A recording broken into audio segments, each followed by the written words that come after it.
interesting news from Orlando in the NBA. I was kind of shocked by this. Usually I'm not absolutely shocked by NBA news, but this one I was surprised by. The Orlando Magic have exercised the 2020 option for Markelle Fultz. They'll pay him about $12 million 2 seasons from now, which means he'll be in the Orlando uniform or under contract with Orlando for 2 more seasons.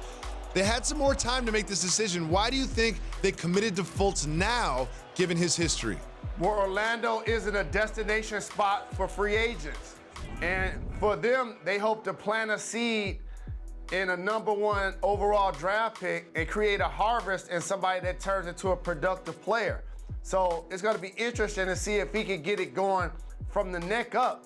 It's one thing we've seen is shooting walls and double pumping at the free throw line, but a lot of that seems to be mental. Hopefully he can find a way to just get on the floor, because there was a time late in the season for the Sixers, he had a triple-double.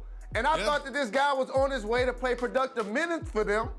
And then they got into the playoffs, and you know I talked about this the entire series. I was disappointed that you're going against Jason Tatum. We know you got fleeced in the deal. You're really gonna destroy his confidence. While Tatum's out there averaging 20 plus, you got him over here getting DNPs. At that point, I knew the relationship was severed. So I'm rooting for him in Orlando. Markelle Fultz calls your phone. What advice does Uncle Jalen give Markelle Fultz? All he has to do is just play hard. That's the key. Like, so many things happen in the game where you want to focus on your shot, and rightfully so, and you want to focus on the analytics. I just think his ability to be out there on the floor competitive and play hard, earn the respect of your teammates, earn the respect of the coaches, and try to do what I tell you people want to have happen. Yes, everybody wants to be in the Hall of Fame and all NBA, but most people, if they're lucky, get a chance to be called a veteran. That's what I hope happens for Markelle Fultz.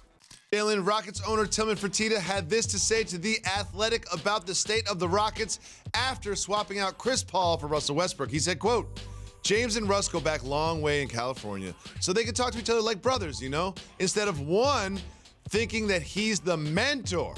I just think it's going to go well." Jalen Rose, is this a sneak diss at Chris Paul?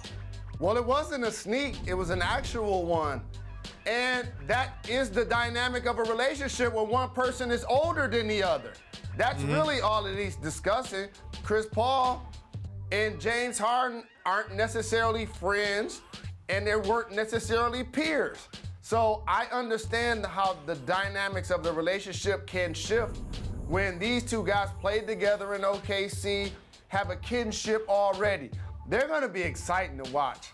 I'm gonna make sure 82 times this year, I'm tuning in, because these dudes are about to put up some crazy numbers this season. With all the duos in the league right now, I would say this is the duo that's most exciting to watch. It's a good point. Like, I'm not gonna say they're the best, they're gonna bring them the championship, but if you got a Clippers game, a Laker game, and a Rocket game all on at the same time, I'm watching that Rockets game first. I am just so intrigued by how this will come together. The others, I kind of understand how they're gonna come together. I'm so excited about this Rockets team, and I really want it to happen for them.